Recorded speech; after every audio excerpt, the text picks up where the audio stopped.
Look, if we're gonna do this, let's do it properly. You want to look at the money? I find it always calms me. I'm not the key. I don't open anything anymore.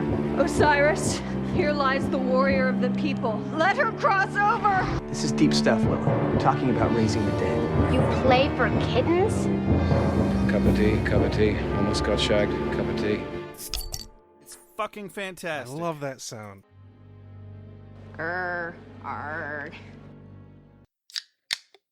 Welcome to Beer with Buffy, comic book edition. I'm Josh. I'm going to make this sweet and simple. This is just an added-on intro because we split our episode into two parts. We're going to be picking up on reviewing The Origin, Part 2, but this is Part 3 of Beer with Comics, Episode 2, but it's actually Episode 4. So now that we're clear on that, please enjoy the thrilling conclusion of The Origin, part of the Buffy the Vampire Slayer Omnibus Volume 1 thing. Series, comic book anthology. I almost said anthropology. Oh, and also if you're listening to this audio-only episode on your favorite podcast platform, please switch over to YouTube, where we have both the audio version and the video version, where you can watch both me and Alex's pretty faces while we do stuff and we show clips from the comic book. Okay, bye. Actually, not bye, but please enjoy the episode right now. Okay, here it is. Bye. Ladies, gentlemen, spiny-headed looking creatures. Soon as the sun goes down. Soon as the sun goes down. Vampire. Competition is a beautiful thing. So we cut to Buffy. I guess she's back at the where she used to train with Merrick. Is that where they are? That's where what she it looks is? like to me. She stops off at the warehouse. I don't know where Pike is at this point, but and she grabs a crucifix and she tries to pray, but she doesn't remember the words.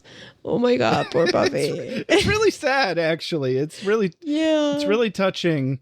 I mean, that'll fuck you up watching anybody shoot themselves in the face. Who you had just spent a lot of time with, whether you had known them a long time or not. But her training had only just started, and she was just starting to get attached to him, and then he's just gone all of a sudden. That's it. So the poor Buffy, she feels like she tries to pray, she doesn't remember the words, and then she kind of just like improvises and starts saying what she's feeling, and she's like, Merrick, like, you're so stupid. Like, why'd you do that? You were just starting to train me. I don't even know if I passed, if I completed my training. Like, I probably didn't. Like, I feel like, what do I do now? Like, what am I supposed to do now? Like, I don't have a guide to keep on. He's just gotten her started on this massive, epic, crazy journey. Yeah. And now she's all alone after, like, what, a couple of weeks, I guess? Like, I don't even know how much time I would has say, like, elapsed maybe here. just a week tops to me, it seems. Kind of what I don't know, seems like. Yeah, it's not nearly enough time. I think we lost a couple of weeks in that montage, maybe. Oh, yeah, probably. Yeah, that's true. I don't know. It's up for debate, definitely. Yeah, but she's all alone now and sad. Mm-hmm. Relatable. Yeah. So, moving on. Buffy's friends are getting... I'm sorry, friends are getting ready for the dance. These friends suck! They really suck. They're decorating the gym or whatever. Yeah, for the dance. For the dance, and they're gossiping brutally about her, calling her a psycho and all sorts of other shit. Very creative insults. Like, I really appreciate creative insults. But, just slipping a lot of psychology speak in there that wasn't really common back in the 90s and aughts yet. Like, I think it's been normalized a lot more in relative recent history. So it's... But to hear somebody rattle off this string of shit in the 90s was like, whoa, next level insult kind of stuff. Yeah. So Buffy shows up and they're like, oh, hi. Hey. But also you're late. And Buffy's like, so yeah, I met this guy. And of course they're like, does Jeffrey know you're having an Jeffrey, no. affair? And she's like, no, it's an older guy. And they're like, oh my God. Because of course they're teenagers. What? On one hand, I'm like, of course they would. And on the other hand, I'm like, oh my God, you met an older man. So Yeah. I guess, we're all just teenage girls at heart, huh? I don't know. Yes, we are. So, yeah, Buffy tries to tell them that, like, hey, shit's weird around town. And they're like, oh, you need to shut up, girl, and get your priorities straight. All right. And they fuck off, leaving Buffy all alone and baffled. Again, yeah. Because basically, this is the moment where Buffy feeling alone is like, okay, I'm going to tell my friends about what's been going on. She was starting to tell them what the fuck has been happening. Yeah. And they were just like superficial level, just like, oh my God, you don't care about, like, you've been ditching us off and blah, blah, blah. And you don't care about the important stuff, the dance, like, you need to fix your priorities. And Buffy's like, guys, haven't you, like, realized what's going on? Like, what are you even talking about? Like, people are disappearing, people are dying, and all you care about is the dance. Like, wake up. And they're like, oh my God, blah, blah, blah. And they're just like mean girl at her and then walk off. And Buffy's like, these are supposed to be my friends. Like, and they, what? Like, it's so sad. The word vacuous gets used a couple of times throughout this issue. Once by Merrick, once by Pike. Notice it's never a girl using the word vacuous to describe a girl. But patriarchy alert. That being said, I think this behavior from her friends is kind of what they're referring to when they call them vacuous. Is like they are stuck in a vacuum of thought. Right. A thought bubble of, oh, you want us to think outside of that bubble? Fuck you. Okay, bye. Yeah. Yeah. It's sad. But I guess Buffy was like them. Right? Like, because in issue 1, Pike and Benny were like, oh, these LA girls are always like, they only care about this and this and superficial stuff, blah, blah, blah. Oh, she was absolutely one of the group. She completely fit in with them and would have continued to had this whole Slayer thing not been thrown at her. Exactly. So the whole like Slayer chosen one thing is the thing that snaps her out of that way of thinking. Yeah. And now she is like, whoa, like there are way more things that are way more important than these things that we it's just the hero's call to think. adventure. Yeah. In the circle of the hero's journey. Yeah. Exactly. But yeah, so Buffy is again feeling alone once again. Yeah, that never And then happens. we cut to Oh my god. My cat is going crazy. Can you stop? Kylo. Okay. Sorry. No, we need more cats on the podcast. Hold them up in front of the camera. And then we can make that the thumbnail of the episode. Oh my god, right? Hello. Mima. Anybody? Hello, boy. It'll get us a lot of clicks, but it won't necessarily get us a lot of engagement. Okay, I got one. Hey, there he is. Hi. Hello. What's his name? Pilo, you said? Kylo. Kylo. Okay. Yes. Oh, he's a sweetheart. Because he's a cat. All cats are Shut sweethearts. the fuck up. I literally love all cats immediately. I would take a bullet for every one of them. Oh, God. Good. Yeah. And now I have cat hair all over me. Great. It's weird that I don't feel the same way about people. It's kind of a problem. Maybe you're destined to be an old cat lady. Maybe. I don't know. Maybe that's who you truly are in your soul. Well, only time will tell. Only time will tell.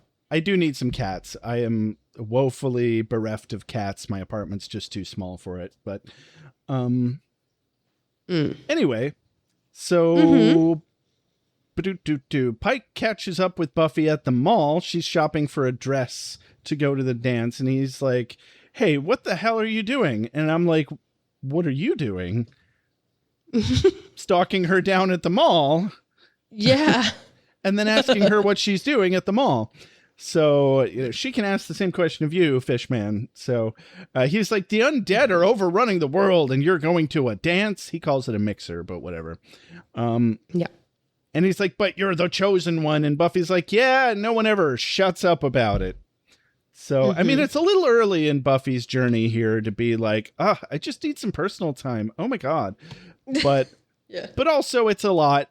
It's a lot. She's losing her friend circle. That's hard. So when they told her to get her priorities straight, she's like, yeah, well, my priorities are the world not dying. But in order to keep my friends, I guess I'll go to this dance and apologize to them. And it's growing pains. It's growing pains. So Pike storms off telling her that Benny was right. You're all the same.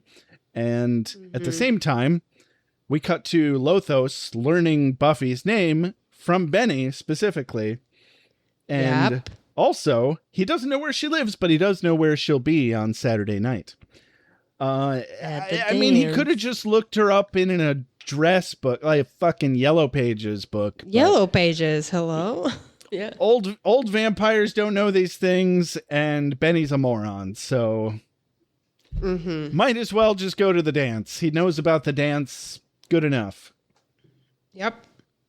So we cut to the dance, and Buffy arrives with this like super tight blue dress, and she's looking for Jeffrey because, I mean, apparently Jeffrey was gonna pick her up in a limo or something, and the limo never came, and she's like, "Have you guys seen Jeffrey?" And like, turns out Jeffrey's now with Jennifer. Hello? Not and before she gets... she does get sexually harassed by Andy once first, really quick, though. Of course. Of course.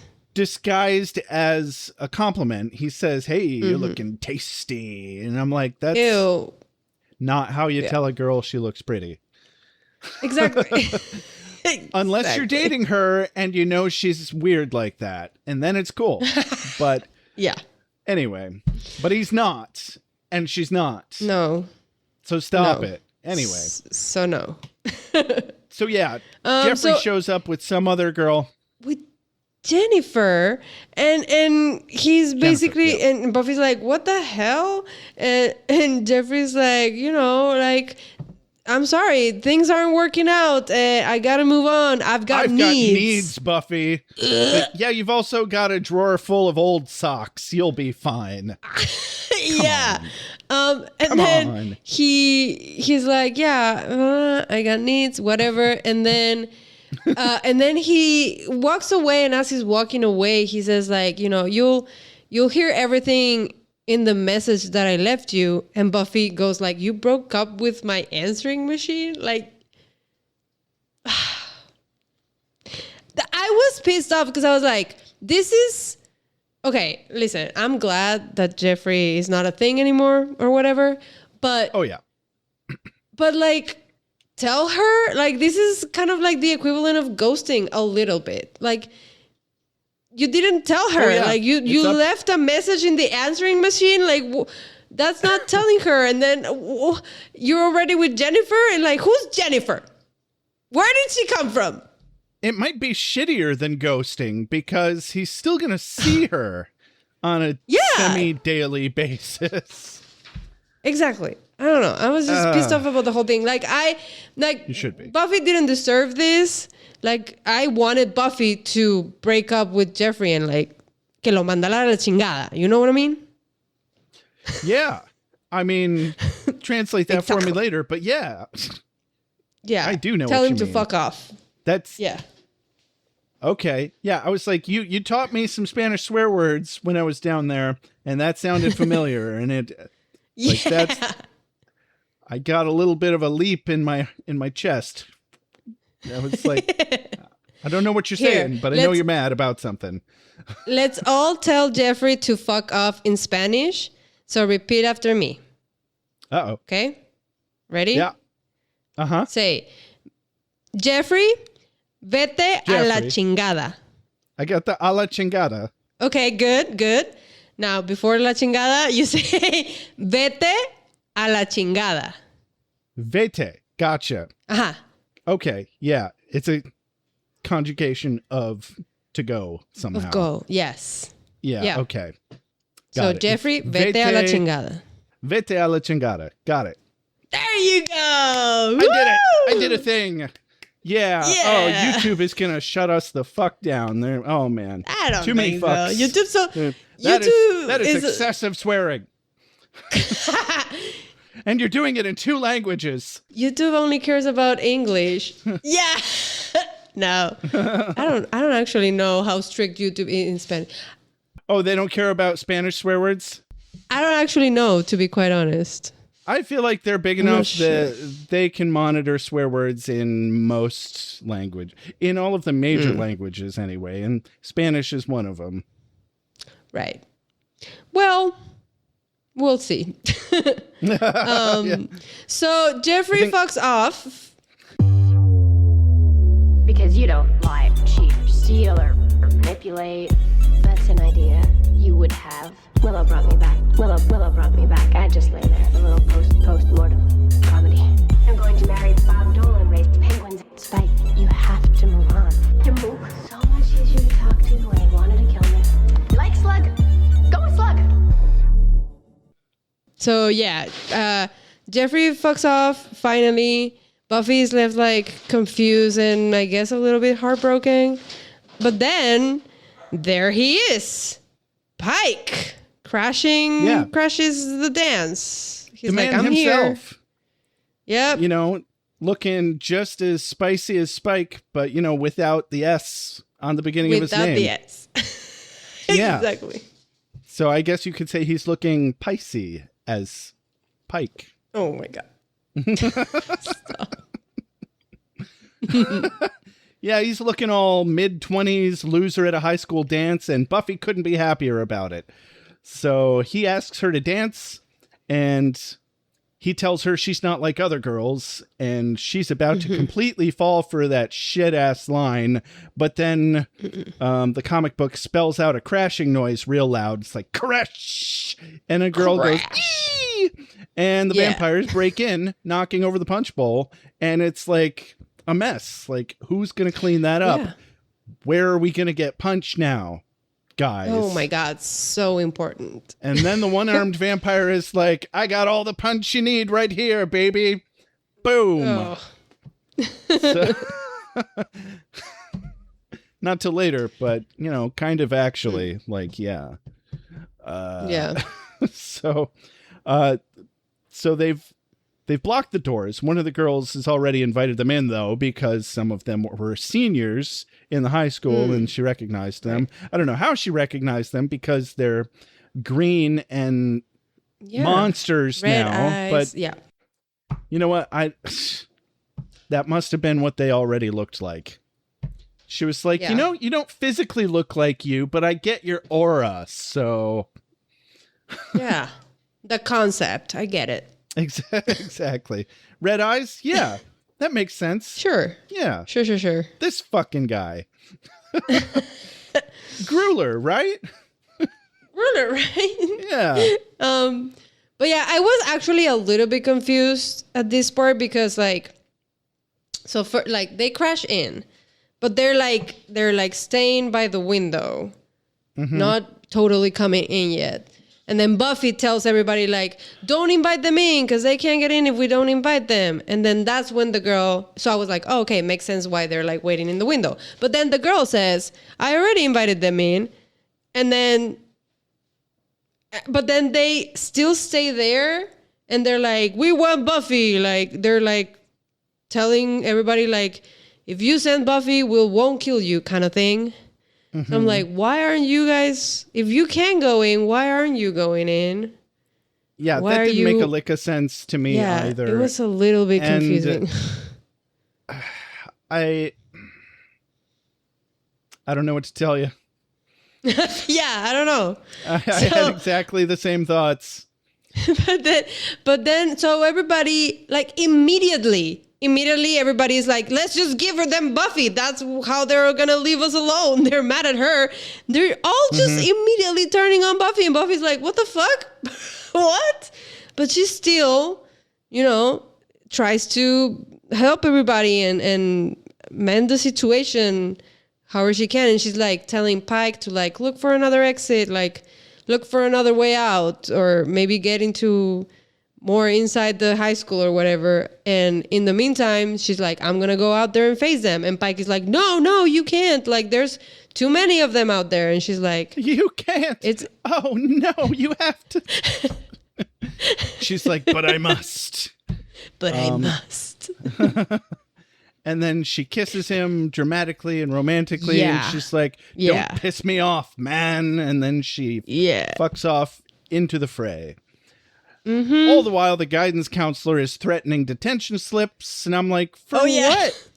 They're handling the situation, bro. Yeah. Unlike some people. Useless. So useless. Yeah. Yeah. Mr. Frond all the way. All the way. Yeah. Yeah.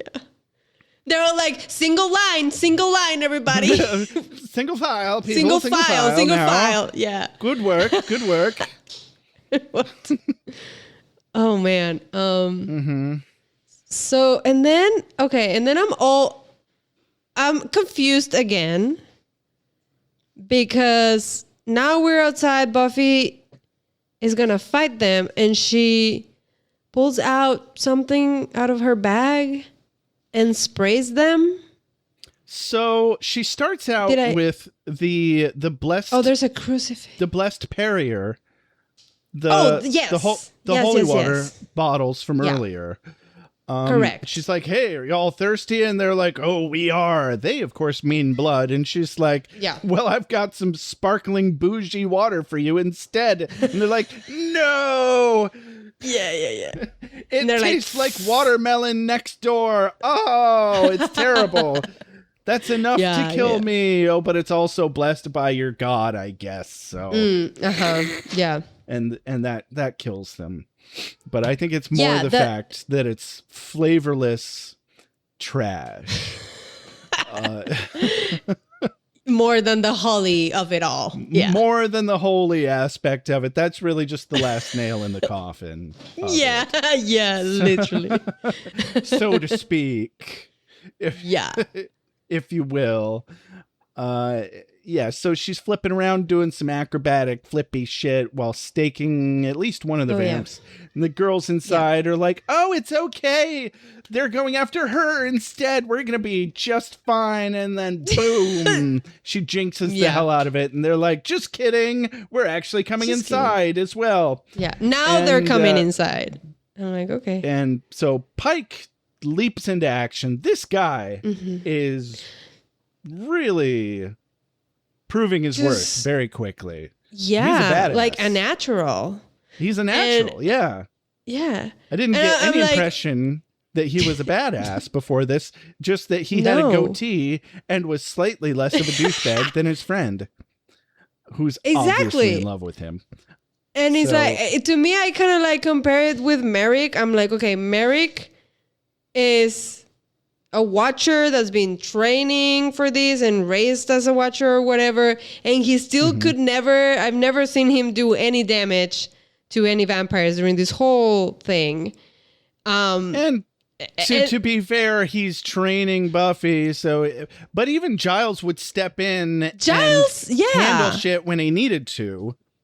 Land a punch or two, something. Yeah, what's this guy's excuse? Nothing. And then Pike, he just learned about vampires are real, blah blah blah. He doesn't even know what the hell. I feel like he just knows surface level. And he knows that he's seen Buffy use a stake, and now he's like, okay, and he's like staking vampires left and right, and I'm like, I was gonna say he's a visual learner for sure. He's He saw it once, and now he's improvising. He's a smart cookie. This guy, I do like this character, and I think we're gonna get to see more of him. We'll get to that in a minute here. Yeah. So, I don't know that for a fact, but I'm hoping. I like him. I think he's cool. Pike is staking vampires. Andy shouts to cover the windows. I don't know how to feel about Andy because he's a groper and a harasser, but he's also helpful. And worried about Buffy in a minute here. So things are complicated. People are complicated. So you know what? Good writing. I wonder who wrote this. I guess. So one of the vamps is choke holding the guidance counselor. I was cheering on that vampire pretty hard. It might be Gruber, I'm not sure. The fucking counselor is like, you're edging on expulsion here, and a girl is also hitting that vampire over the head with a chair. It's pan delirium up in here. So Pike kicks through a door, and it's an exit. It looks like it's a stairway to the basement for a maintenance tunnel of some sort. And he calls to Andy, hey, it's time to go, buddy. But Benny finds Pike and tries to be like, hey, buddy, isn't this great? Yeah. We got those bitches on the run. And Benny socks Pike. I'm like, mixed signals here, man. Are you in love or not? Oh, wait, that's actually not a mixed signal at all. He's hitting him because he's so overwhelmed with emotion and attraction to him. Of course. Yeah. The counselor leads people through the tunnels, and then Pike grabs Benny's hair in retaliation to Benny grabbing some random girl's hair as she walks by and saying some nasty shit about her. Like, I just want girls that taste good. I don't want girls that have good taste. Yeah. Yes, that's what he says. And Benny tells Pike that he wants to turn him into a vampire. He's like, we'll be, immortal forever, something. Yeah, we could have paradise, man, but you blow it all off for some woman. What about my needs, Pike? And then Pike stakes him. They're literally hugging, and Benny is crying. Yeah. Benny is crying into Pike's shoulders when Pike stakes him. Yeah. Stakes him. And so, Benny finally gets the penetration he so desperately wanted from Pike. Maybe a little different. Maybe a little different than what he was looking for. But you know what? I'm not going to cry because I got mashed potatoes and French fries was what I really wanted. So. Yeah. And it's a series wrap on Benny and Benny's love for Pike. That's romance. That's romantic right there. Yeah. And anything that gives me a chance to quote Ernest Goes to Jail is a good moment. That's a good day. All right. Buckle up, Rupert. Because I've turned pro. Uh-oh, Daddy's home. I'm in wicked trouble now. No, honey. I am magic. She's your big O, wasn't she, Warren? Not until you killed her. You get off of it. You had him mad on for the Slayer. Oh, honey. I am the magic. Oh, honey. I get off of If you're looking for me, now's not a great time. Amateur. 6 years as a sideman. Fly, my pretty fly. I get to be the Slayer. Lord, now. No, honey. I am the magic. So Pike turns to face the one-armed vampire, and I realized there's a one-armed vampire in the Buffy movie. I don't remember the Buffy movie very well. We were saving that. Me and Rex are going to review that someday, maybe. We had talks of going to like a convention and doing a live review of it, but heavily scripted, of course. But I don't think that's ever going to happen because Rex has heavy stage fright. So but anyway, the vampire that Paul Rubens plays in the movie loses an arm. Oh. And I think this feels like it's around about the same time canonically. This could be the same character. I think okay. Yeah, I think it is. I'm going to have to do my research on that, but that's my fan theory at this moment. So okay, that would be cool. Yeah, it would be. And so Andy is worried about Buffy, way more worried than Pike, because Buffy's doing just fine. We cut to her outside, and she's quipping, "Get the point?" while she stabs a vampire, stakes a vampire. Yeah. And Pike reassures her, "Oh, Buffy's just fine. She can handle it." Yeah. He knows her so well already. And right. Buffy is looking for other vampires, and she sees a car that's rocking, I guess. And she's like, "Aha, there you are." And turns out that is actually Jeffrey boinking Jennifer. Is that her name? Mm-hmm. And his new lady friend. Right. They're doing it in a car, prom style. Yep.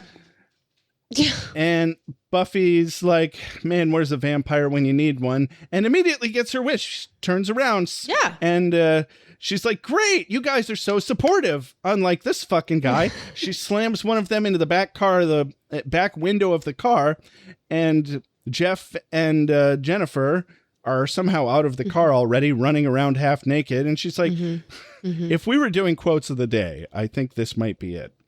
She's like, "Don't mind me, kids. Go about your business. Make her a woman, Jeffrey."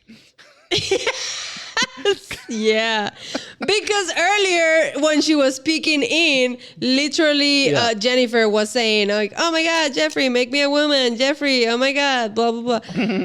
Okay, can I just say, nobody says that during sex. No woman ever says that. I was like authentically during sex. Okay, no, I know. Just I know. I was like, yeah, a man wrote this scene. Oh yeah. How can you tell? Either that, or she was just saying what she thought he wanted to hear. Yes. No, 100%. You didn't even need to tell me that. But thank you for making it a moment. Well, I'm telling everybody, whoever's listening us. Yeah, exactly. Thank you. In case anybody was wondering. Just in case. Just in case there's any confused, angsty teenagers out there wondering if that is what their sexual experience is ever going to be like, the answer is no. No, sir. And if it is, it's probably not authentic. Sorry to say. When the frame where they show those two on top of each other and Buffy looking in through the window. It's not very explicitly drawn what's going on. And so you see two dark faces looking at each other horizontally. Almost. And I don't know what this says about me. Go ahead and make all the assumptions you like, everyone. But I could have sworn that was two dudes. And I was like, and one of them was saying, "Make me a woman, Jeffrey." And I was like, whoa. Whoa. That escalated quickly. That took a turn. Oh, that would have been so cool. I know, right? That would have been awesome. Oh, man. But no, it was Jennifer. It was just Jennifer. It was just Jennifer. Razzmatazz. Okay. Yeah. So that happens. We're past that. And then Lothos appears. Finally. And he says some weird shit, bro. And okay. Does he vamp? Because his face turns into an ugly motherfucker. Oh, boy, does he. Right? He's ugly when he... I mean, I don't know what's going on with most of these vampires when they vamp out. It's like they can just do whatever they want compared to the TV show where it's like, I get some extra Klingon ridges and that's it. But no, this guy goes like, he basically loses his cheeks. His teeth are coming out of where his lips were. And I don't know what's going on here, man. It's creepy though. It's creepy. They're trying to make them look like bats a little bit, like. But okay. Yeah. You're not wrong. Yeah. Yeah. So. And then he says, like, okay, he says this weird line that I wrote down. As he turns into this ugly, bad version of himself, he says, I've conversed with worms that fed on my corpse, and I have bathed in the blood of emperors. Okay, bathe in the blood of emperors, fine, that's fine. Sure. But you're telling me you were like chit-chatting with the worms that were eating your corpse? Mm-hmm. That sounds about right. I know, hey, that's how Lestat survived. He goes on about that for a minute.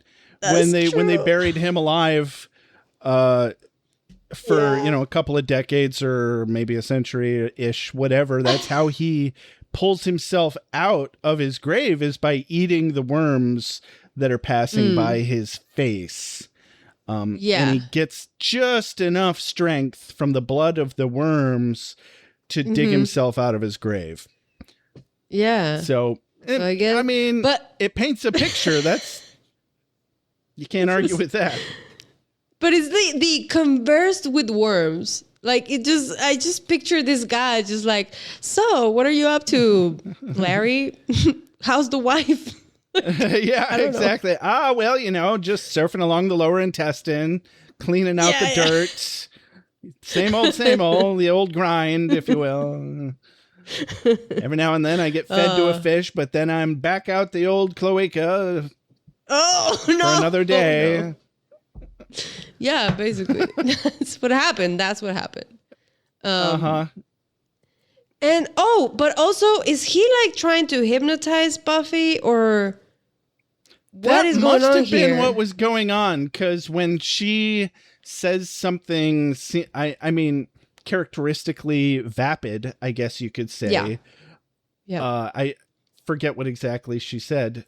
I don't know. She's like, yeah, whatever. And he's like, none have ever resisted me before. And she pulls out her cross. And so she's like, yeah, well, I'm not like other girls. And I'm like, none have ever resisted before. What are you talking about? Yeah. You killed slayers. Dozens of slayers.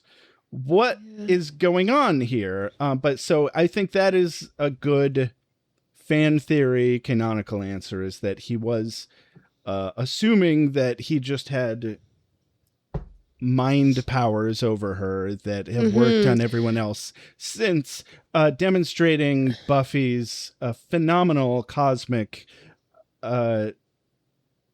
cognitive powers here. Right. I guess it's kind of the same that happened in episode 1 of season 5, Buffy versus Dracula. Do you remember when Dracula also tries to kind of like enthrall Buffy, and Buffy's like pretending that she is, and then she's like, think again, pal, and he's like, whoa. Yeah, it's basically the same shtick. She's the same, yeah. I'm not that weak-minded. Fuck you. Yeah. Ding. But it's funny. It's funny to me how, like, I guess only some vampires have this ability, because, like, you don't see Angel or Spike ever, or any other vampire ever trying to, like, hypnotize or enthrall anybody. Right. But to also, what I've perceived. like, different vampires, from my experience anyway, and if you're looking at other vampire lore, not necessarily, and including Buffy vampire lore, they don't explicitly lay it out, but if you look at enough other vampire lore, they each basically get a randomized set of powers when they're sired that might be kind of genetic based on their sire, but also it's still a bit random, and there could possibly get any any set of powers from the list of possible powers. Like Angel, I think, is one of very few vampires that is established in the Buffy verse who has celerity. So he can move like Superman speed when he wants to, when he needs to, for a dramatic moment at least. He doesn't use it as often as he should, because he sure would get himself out of a lot of sticky moments. But that was what I was thinking while this Lothos vampire was standing there with Merrick and like, no, you can't shoot yourself in the face. And he was like, oh, but I can shoot myself in the face. I would prefer that you didn't, but I'm going to. And, and I'm like, if this ancient vampire can't stop him before he pulls the trigger, he definitely doesn't have celerity. Oh, yeah. Yeah. Yeah, I guess you're right about like the special powers. I'm also thinking about like earlier when Merrick was talking to Buffy about Lothos, he mentioned that with time or with age, he's become more powerful. So maybe this is a thing that happens because like so yeah, that seems Lothos, like that would have been. Lothos was born in the 11th, 12th century. Yeah. Which means that Lothos is older than Angel, right? Much. Yes. Much older. Okay, so then to me, it makes sense that he would have, with that many years older than Angel, that he would have developed this power of hypnotizing people. Yeah, because he would be about 800 or 900 years old. Yeah. Possibly upwards of 1,000 years old, which makes him nearly the same age as the Master. The Master, yeah. And the Master also was a little bit hypnotizing. Very. The Master, like him... He was very Nosferatu. Yeah. Yes. Yeah.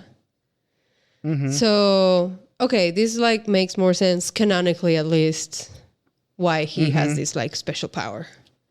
Absolutely. I think that's what they were going for. I think if we were to ask one of the writers, they'd be like, oh yeah, he was trying to enthrall her or whatever. And she was like, whatever. Whatever. Power of a teenage girl who is also the Slayer. Yeah. And that's what it looks like. Those two things combined, you're not going to hypnotize Buffy. Exactly. If you're going to do this, let's do it properly. You have no idea. Just do it. You have no idea. I'm fine. I'm fine. I just need to die. I'm fine. I just need to die. I thought it best to slip out quietly. And then this is when I got confused, because this is where she pulls out the hairspray, or what I thought was hairspray. And then I don't know what the fuck happened, bro. Can you explain it to me? Yeah, I think I'm confused, almost as confused as you are. So, okay. let me get caught up here. Yeah. She pulls out a cross. He's like, none have ever resisted before. Buffy's like, yeah, well, I'm not like other girls. And then she pulls this thing out of her purse that looks to me like pepper spray. Yeah, pepper spray. It doesn't matter if it's hairspray or pepper spray or what. It's and spray. she even mentions like, well, I have impeccable personal hygiene or something. And then it looks like she's shooting a goddamn flamethrower at his face. Yeah. And I was like, okay, maybe that was hairspray. And she like lit a lighter and is, doing the blowtorch thing like that. Cause we all did that in 7th grade, whatever.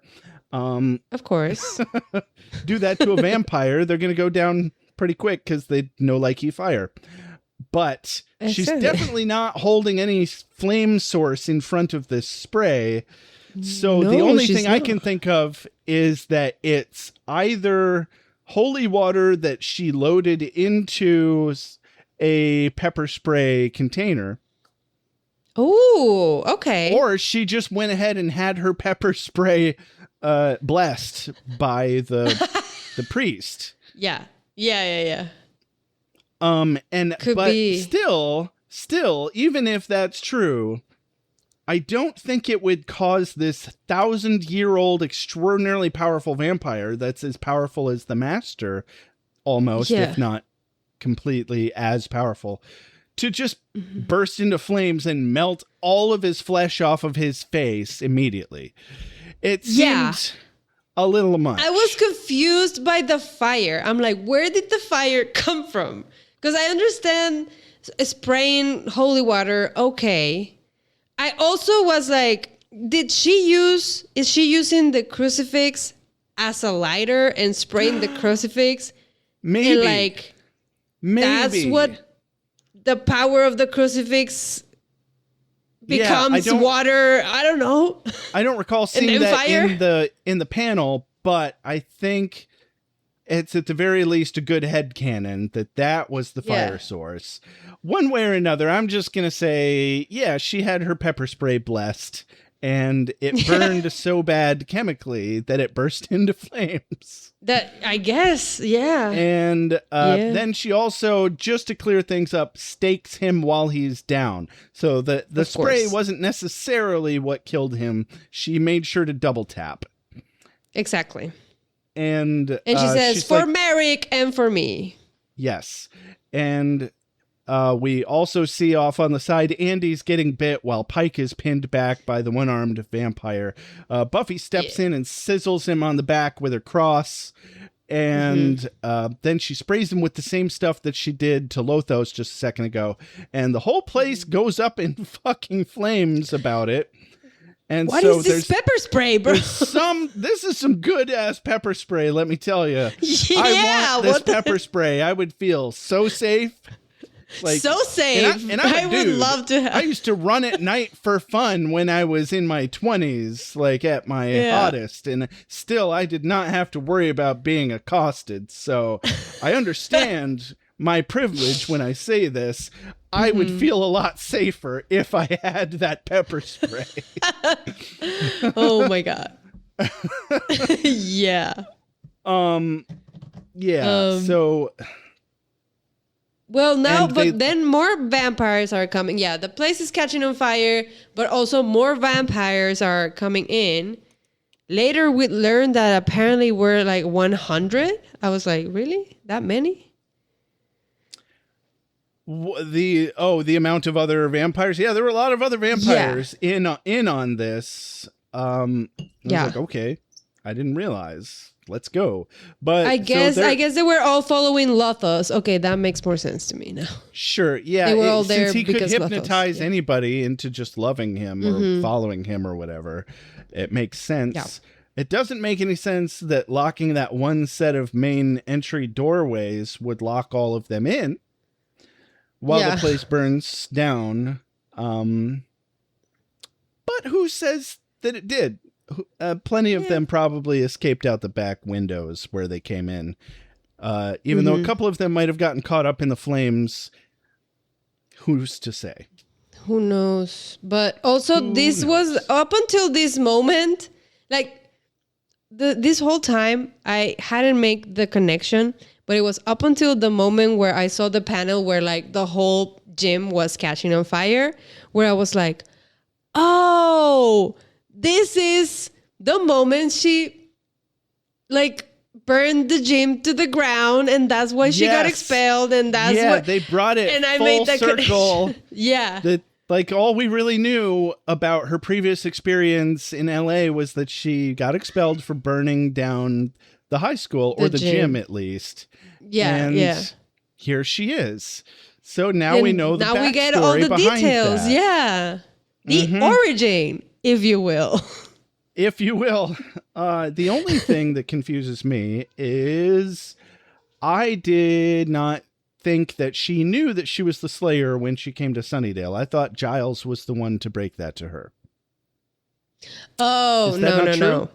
Is that not true? No, it's not true, but I can see how you can perceive it like that. Yes, because the way she acted and everything.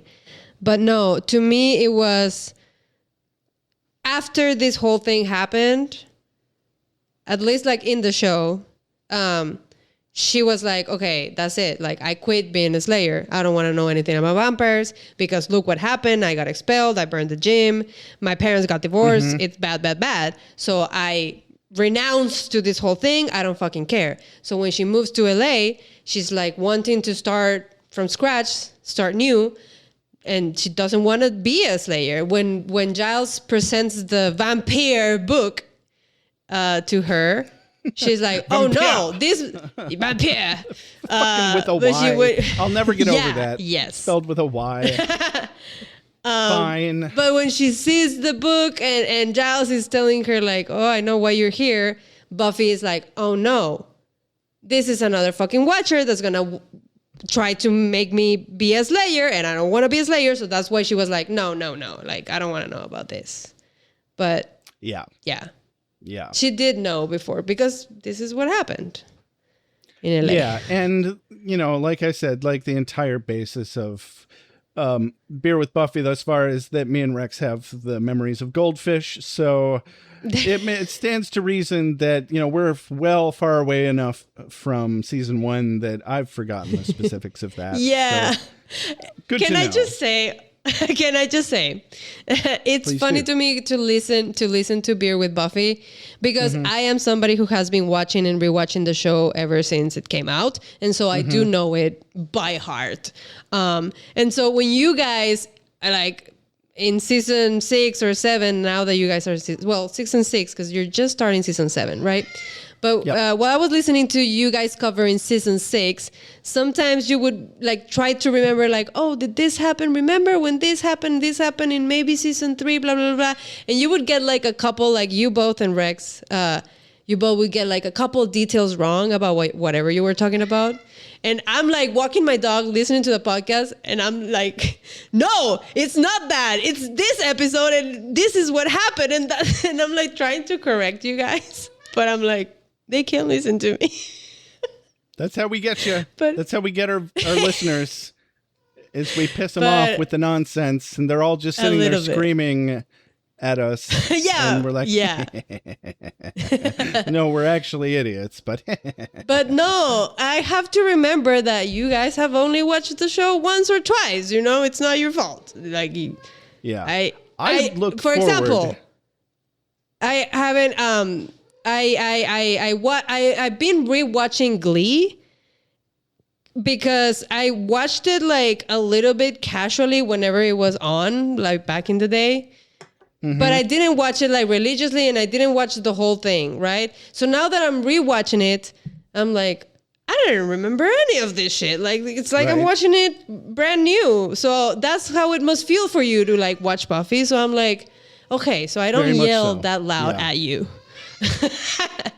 But yeah, it's funny. It's a funny experience. And I forgive you for not knowing everything. Thank you. It's very magnanimous of you.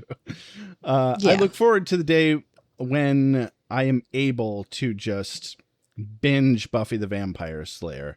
Because I've wanted to so much for the last 8 years. I'm just like, I just want to watch the next episode and the next episode and the next episode and be done with the whole show in the next couple of weeks. But I can't. Yeah. That is my sacrifice to the Buffy gods is for this podcast. Yeah. I will edge myself to death on not being able to binge Buffy the Vampire Slayer for as many years as it takes, knowing that one day I will in fact be able to binge Buffy the Vampire Slayer. You're almost there. You're almost there. I'm so Just close. One more season. I am so close. Yeah. I don't need to finish Angel first. That's once Angel's not even that good. Once we're done with Buffy, I can just start rewatching Buffy. It's fine. Yeah. Yeah.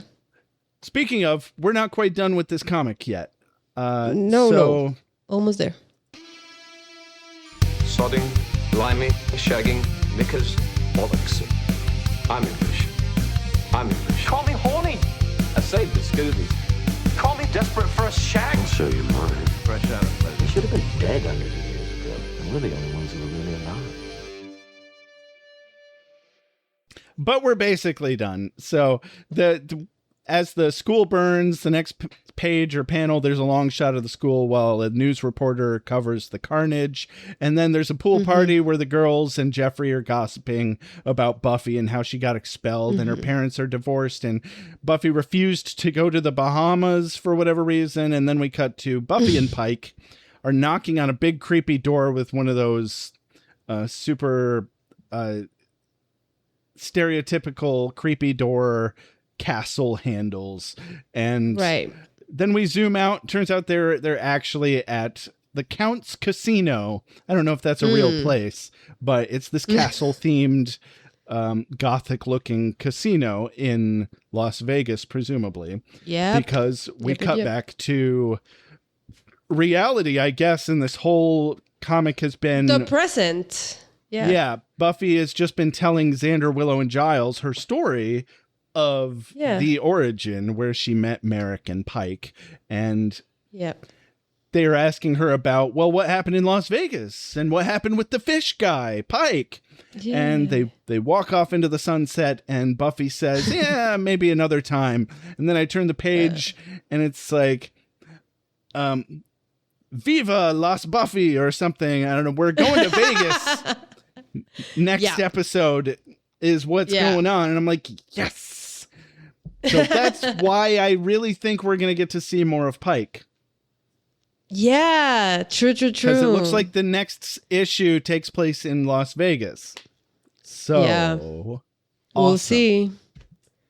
It's a continuation thing. I do wonder what happened with Pike. I do wonder. I hope we find out. If the comic books are good for anything, they better tell us what happened with Pike. But she said that she hasn't seen him for a long time, but we also know that it's only been a year. And this is apparently like season 1 where they're sitting in the library together and she's like, oh yeah, this is what happened to me so long ago, but it's like 1 year ago. Which, when you're a kid, 1 year is an eternity.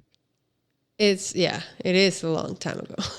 It unfortunately gets a little quicker and a little quicker every year that goes by. It's already August, man.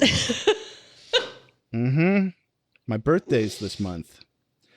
Oh, what are you going to do? I had shoulder surgery back in March, at the beginning of March. And like, I'm still not quite out of the woods on recovery yet, but it feels like it went like that. But also it was an eternity. Like, I don't know if my shoulder's ever going to feel the same after getting cut into like that. The things they don't prepare you for with surgery. But anyway, I'm going to be 42. Hey. I really had to think about that for a second. I was like, wait, it better be 42 and not 43 or I'm going to be real pissed. No, I'm going to be 42. Okay. And that's a good number. Rex told me he was going to have a Hitchhiker's Guide to the Galaxy themed birthday party for his 42nd, which was 6 months before mine. So sometime in February or March. I don't think he did that. I don't remember him doing that. So I'm not going to do that either, but it's a fun idea. It's not too late. I could throw something together. I could get a little Marvin the Robot. And all you really have to do is carry around a towel and wear a robe. And tell people not to forget their towel. And it's a Hitchhiker's Guide to the Galaxy themed birthday. Give everybody a towel as they walk into the party. There you go. There it is. Easy peasy. And then I'll act like a depressed robot. Which is to say I will be myself at the party. See what I did there? It works out. There's real booze in this. So. Yeah. How'd you feel about this, the origin on the whole, Alex? Don't we have to say Gur-Arg first? We do have to say Gur-Arg first. Thank you. Yes. Gur-Arg. Gur-Arg. Okay. Is this for me? must be ready. I need my strength. Give me more! Night, I shall walk in the earth. Hold on. You've got something in your eye. So how do I feel about the origin? Yeah, I feel good. I definitely liked the second part better than the first part. And I liked how at the end, when the gym was on fire, is when I made the connection that was like what Buffy always has been talking about. Like, oh, I burned down the gym and I got expelled and my parents got divorced. Like, okay, here we are. This is how it happened. And it's nice to know the details behind it. I still hate all the men being misogynistic and gross towards Buffy, but it is what it is. It is. And I don't know how to feel about Pike. I don't know how to feel about it. I think it bothers me that his name is so close to Spike, and I'm like, I don't want you to be like Spike. I don't want you anywhere near the vibes of Spike, but I feel like it is being he kind a of little bit seems spiky, like he's and just I'm like, a stand-in for Spike that they can't have because it's a prequel. Right. I don't like that. But other than that, I'm like, okay. I guess I'm glad that there's somebody to like be with Buffy during this time. Now that Merrick's gone, like until she gets to Sunnydale at least, I guess. So, and we'll see what happens in Vegas. How do you feel about it? I guess I shamelessly like that he's just a stand-in for Spike since we can't have Spike. Valid. It's fine. And just in response to not liking the bullshit misogyny of the dudes like groping at her and like every other page somebody's sexualizing her. I think that is legitimately the writer's attempt at showing us an empowered woman and how an empowered woman responds in an unforgiving environment. But it doesn't make it any more fun to like, we should still be angry and uncomfortable with that. And I guess that's a good sign in us as human beings if we're not taking the side of the person who's doing that. Because I don't think anybody wrote this thinking, thank God I get to draw a character groping at this teenage girl. I really get off on that, but I don't know, whatever. So I thought this was fun, especially the second half compared to the first half. The first half was just a setup, and the setup is never as fun as the knockdown. It's necessary for the knockdown, but the knockdown is always, it's the payoff. And I think this was a good payoff. There were several payoffs. Like we got to see her grow with several characters, Merrick and Pike, and we got a couple of different action-packed scenes, like both at the garage and in the gym at the dance. Like they could have easily climaxed this thing much earlier and cut it off a lot earlier, but they just kept going. I think they weren't fucking around with this. There were some parts of it that felt a little jarring, the way that they transitioned from one scene to another. But I think that's just growing pains for me because I'm so used to television instead of comic books. Exactly. And I think that's just how it's going to be. One page, you're at this location. The next page, you're at another location. That's no different than a television show making a cut, whether they use a quick little transition between it or not. They do it all the time, and we don't think a thing of it. Correct. So I'm just going to go ahead and get right the hell over that. But the only characters that there were that we were even basically allowed to like were Merrick and Pike and Buffy, of course. Buffy's a given. Yeah. Yeah. But they didn't give her friends even a little bit of like, hey, look how good of friends they were at least once briefly. Yeah. They were always bad friends. Always. And vacuous two-dimensional personalities. So I think they could have done a little better there. Like, give us a little bit of stakes, no pun intended, for what Buffy had to leave behind to go off to Sunnydale later. Yeah. But that's really my only criticism. Other than that, I'm not even mad about the vampires being all green and gross and monstery. I think it makes good sense for the medium that it's in to draw them much more bombastically different from humans. Yeah. Yeah, I get that. It was, to me, one of the things that was shocking was how Merrick died. Like, I had no idea that was going to happen. I was just like, whoa. It was very sudden. Just like that. It was very sudden. I honestly, I feel like we could have gotten another issue or two of Buffy's training with Merrick. Yeah. I don't know off the top of my head what we would have gotten out of that other than more Merrick. So maybe it was better that they ended it earlier. But who's to say? I guess they were more interested in more time with Pike than more time with Merrick. Yeah. But it was very sudden. That felt honestly a little too sudden. I was like, we kind of just literally just met this character.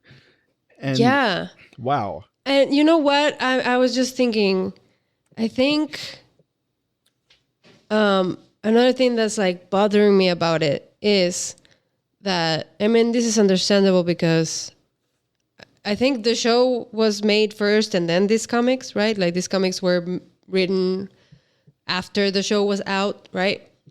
Well, after the show started airing, I don't know exactly when the origin was written, but it was within a couple of years after season 1 started airing, at the most. Yeah, well, so I mean, considering that, I understand, but not thinking about that and just thinking about the story, it's like knowing that that's what happened to Buffy's first watcher and how it ended for him.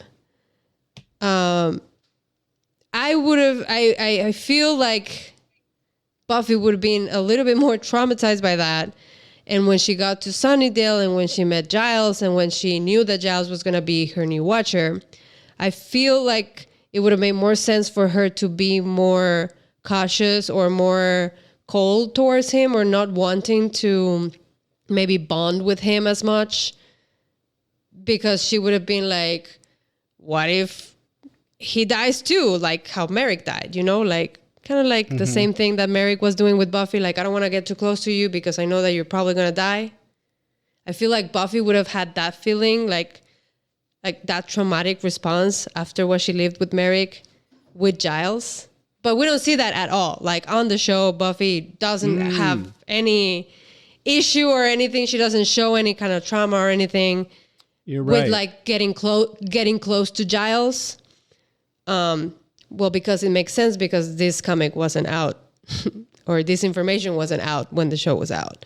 Yeah, if everything had been written chronologically, that would have been a good factor for them to include in season 1 the show. At least. Yes. That she's worried about. Because even when Giles is literally like, hey, I'm planning on abandoning you, she doesn't really have abandonment issues per se. Yeah, no. Yeah. Even though she's been literally abandoned by her father. So, there definitely could have been an abandonment issues arc based solely on this experience with Merrick. You're right. I didn't even think of that. Yeah. That's Yeah, that's a fun way to think about it. And that's why fan fiction exists. You know, we can rewrite anything we want and live it in our heads because we're so good at, like, I can just imagine anything any of the characters say pretty much any time in the way that the actors would have done it. I don't need them. I got this wrinkly gray thing in my skull that does it for me. It's better than AI sometimes. Sometimes. Yeah. Well, no, everything's better than AI all the time. Never mind. All the time. All of the time. All right. Well, cool. We need to wrap up. We've been talking for 2 hours straight. 2 hours. I think this has been another episode of Beer with Buffy Comics Edition. Don't forget to follow us on Blue Sky, like us on Facebook, review us on iTunes. You can head on over to beerwithbuffy.com/shop if you want to buy some of our merch. If you want to support us directly financially, head on over to patreon.com/beerwithbuffy. You can email us at beerwithbuffy@gmail.com or leave us a voicemail or a text at 269-743-0783. Also, well, I guess if you're listening to this audio on one of your favorite audio podcast platforms, another thing you can do to help us is stop that and listen to it instead on YouTube or watch it on YouTube. The audio and the full video version will be available on YouTube. That gives us some watch hours and helps us push a little bit towards monetization. So in the meantime, I don't think there's any ads when you're watching a non-monetized channel. So if you're concerned about that because you don't have YouTube Premium, shouldn't be a problem. I'm not sure though. Let me know. Yeah, let us know. I don't know either. But you can see our faces. And also comment, if you're seeing my face, comment what color am I today? I'm changing the colors every session. Yes. Hashtag what color is Alex? Love it. Yeah. Is that problematic? I don't think so. Oh. I think it's just fine. Listen, yeah. I'm Latina, but like we're not talking about that type of color. That's not the point. Anyway, this has been Beer with Buffy Comics. I'm Josh. I'm Alex. Buenas noches. Y que Jeffrey se vaya a la chingada. Oh, and Keanu Speed, Reeves be with you. Reeves be with you. Whoa. Okay, bye. Also, Vete something. A la chingada.